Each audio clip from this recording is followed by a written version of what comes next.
I've given up on dating forever. I'm giving up on the apps. God himself can bring that person into my life and drop him in and say, date this person. And until then, I'm good. Just me and my book. Welcome to the Coffee Pod. My name is Chisha Zed. Yes, guys, believe it or not, modern women are still out here struggling with dating, and they have a lot of questions. Besides, there being an entertainment factor to my channel, I actually think myself and all of us can give some answers to these questions. What's crazy is that modern women are still divorcing men and jumping straight into the dating market. Like this chick, who's over here dancing at the courthouse after she just signed the divorce papers. And I don't know if you guys saw that, but that's her husband there in the background, who probably didn't ask for permission to be filmed, but of course she doesn't care. She thinks the grass is greener, when the truth is she's got this to look forward to. So am I like the only woman that no longer gets approached by men? No, because I had to actually sit and think about this, and I had to ask myself, when is the last time a man came up to me and wanted to get to know me or exchange numbers? And it's been a long time. And honestly, I'm not going to lie. It definitely has me questioning myself. Like, am I not as attractive as I thought I am? Am I looking old? Am I intimidating? Like, what is it? So now I'm starting to realize that since men don't come up to me, I have to be the one to go up to them.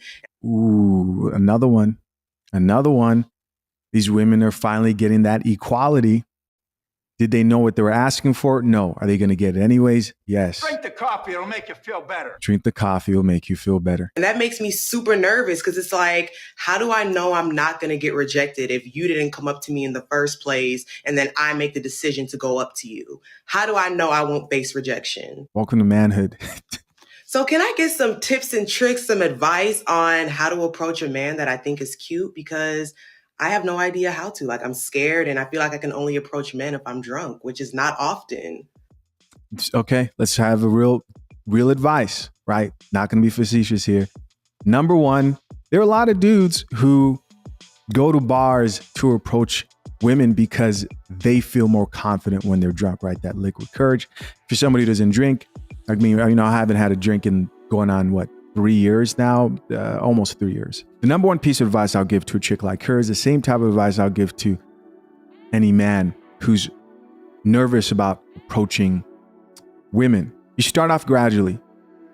If you are too nervous to start sparking up conversation and then going for the phone number, then you just start by saying hi. And you pick, it's all a numbers game at the end of the day, right? And that's building courage.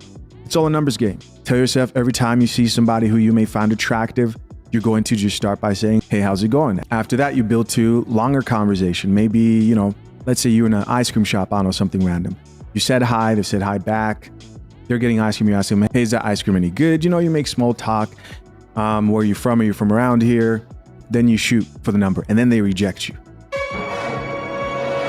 And then you get to know what it's like to experience equality.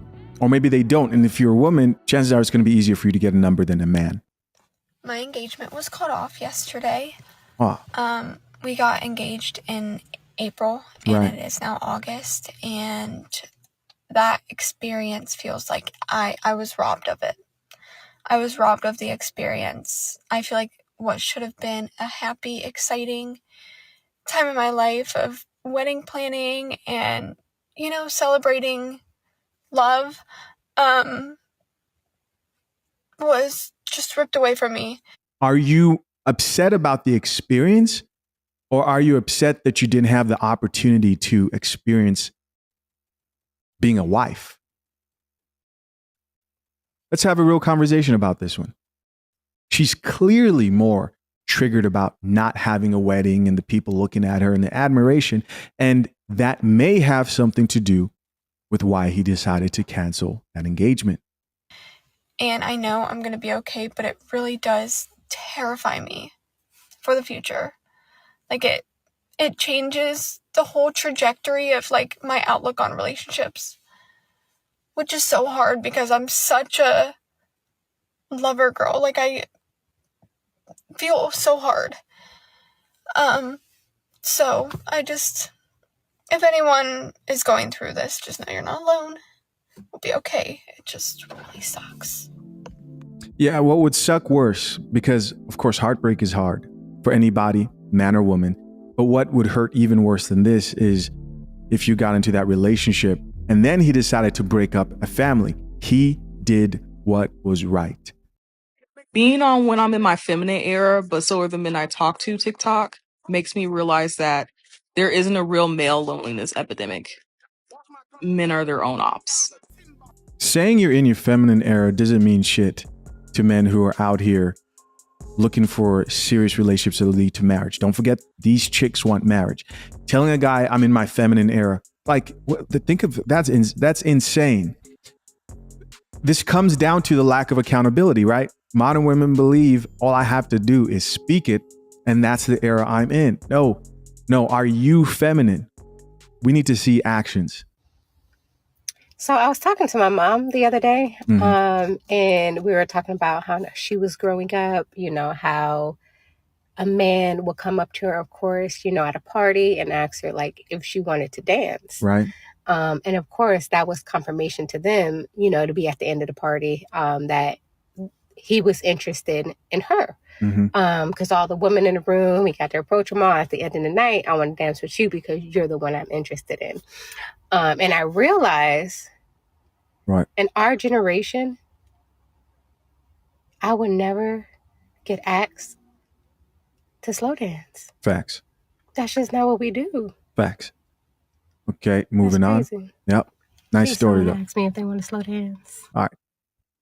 Dating for men versus dating for women is not the same thing. I don't know why we pretend like it's the same thing. It's not the same thing. I know that I've said this and I'll say it till I'm blue in the face, but oh my gosh, I hate it. It's like, this isn't a fun experience as a woman. There's so much risk involved. Like, men's personalities are dog shit.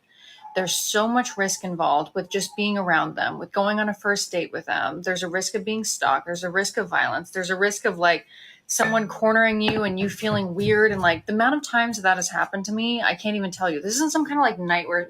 This is an example of a woman who's going to continue to struggle, not just because I remember doing a video of this chick in the past and here she's again still struggling today, but because, you can't even admit where you lack and fall short. Nightmare situation. Like, this is something that regularly happens. Let's say you do go on a date with a guy and he's like cool and normal. And you're like, okay, it's cool and normal. And then there's inconsistency. And then when it comes to like, the risk of being physically intimate with a man is much higher than it for a woman than it is for a man. If I'm physically intimate with a man, there's a risk that I could get pregnant. There's a risk like women have a higher chance of contacting STDs than men do. There's a 100% chance, basically, that a man's going to get off in a sexual relationship with a woman. There's a 0% chance, basically, on the first encounter that a woman is going to get off. So it's just like, why am I here? You're there because you are single. And this is what it's like to be in today's dating market over 30. It's just what it is. Men also have challenges. Wasted money on dates, wasted time, right? Dealing with other difficult modern women. And sure, they can work on some things like sexual discipline and also self-improvement. What do you think you can work on? Why? Like the risk, there's no reward in me showing up here. In a dream situation, then it's nice. When you find a guy who you do have physical chemistry with, who you feel like you can trust, whose personality doesn't send you over the edge. Like, when you find someone like that and who doesn't eat food like this and who doesn't put their bare feet on the stool next to the table at a nice restaurant, these are all things that have happened to me. And men. Oh, how horrible! Feet on the stand. We're out of here. We're moving on. I just got home from a date and I am nothing short of livid. This was our second date. Go on our second date. Right. It's 10 p.m. because that's once he got off work and I was making myself available. We have a meal. We share a meal. I didn't even get my own meal. $41. Let's make that known. Then he's like, hey, do you want to go get a drink after? Mm-hmm. Okay, great. We go have a drink. We have a couple drinks. And the bartender's like, oh, same tab? He's like, yeah, sure. And I was like, okay, cool. Thank you. And I said, thanks for the meal and the beers. We walk outside. Right. I'm expecting him to kiss me. right? He goes, oh, do you want to go back to my place? It's already 1:30 at this point. And that's just like not really my vibe. So I was like, no, it's getting late. Not tonight. Looks at me. Hold on, let me take my glasses off. He looks at me and goes, okay. And turns around and walks to his car. Okay. So I go to my car and I'm thinking, okay, so we're probably done. Like, he probably just wanted to like have sex with me, right? Right. This man has the absolute audacity to call me on my way home and goes, so what was the point of me paying for your meal and drinks then? I said, oh, well, if you couldn't afford the $41 and the $21 at the bar, I could have paid for it. He's like, obviously I can afford it, Hannah. I was like, I'm sorry, I didn't realize that this was a prostitution situation. I didn't realize that I had to after you paid for my meal. And he goes, that's not what I'm asking, but what was the point of me doing all that? I said, it was a second date. He's getting like hostile with me. And I was about to say, you probably... He's doing too much arguing back and forth. ...should have just hired a prostitute. And then he hung up on me. And as I'm driving, he blocks me on my phone, blocks me on Bumble, blocks me on Instagram. Yeah. I'm like, I'm so annoyed that that's even... If I don't want to sleep with you on the second date, I'm not going to. It's even like an okay thing for someone to like express that like, I paid for your meal, now you have to. That's insanity to me. I don't know about insanity, but he definitely was tripping with, texting her. He should have just said, okay, it is what it is. If you don't want to come back to my place. And that's what he was looking for that night. That's part of the dating market. You don't get to control for that. You don't get to decide people's intentions. That's what happens when you decide to stay in this dating market, keep those unrealistic standards, or divorce your husband to come to this. And here's why I say this is not insane. For the women who say, why does he expect that? It's because these women out here are giving him that. These chicks are smashing after the first date. It's something people don't talk about. It is happening out here. Why? They don't have the type of standards that she may have. And maybe your standards would lower for the right guy. But the reality is, to a lot of people in the dating market, it's not a huge surprise because women also want sexual freedom and they're out here getting it. Literally one of the most embarrassing things just happened to me, and I have nobody to blame but myself. So I had a date with this man that we planned back on like Monday, right? So for a week now, we said we were going to meet on Saturday at 1 p.m. Saturday comes, y'all know I'm a late, can't be on time, I'm running late. I text him like, hey, can we push back to 1:30? 1:30 comes, I'm just getting in my car. I call him like, hey, I'm so sorry I'm running late, I'll be there in 10 minutes. I could hear it in the tone of his voice that he was pissed off. I'm like, I get there, I call him, no answer. I text him like, hey, I'm here. He's like, yeah, I left. You're wasting my time. Enjoy yourself.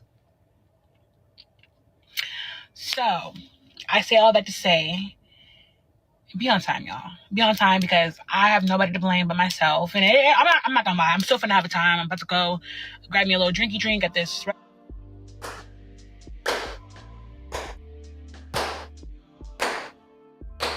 And that is a great way to end part one. Of course, guys, I'm curious to know, what do you think? Comment down below. Will this get better or will it only get worse? Appreciate you. Till next time. I'm out. Peace.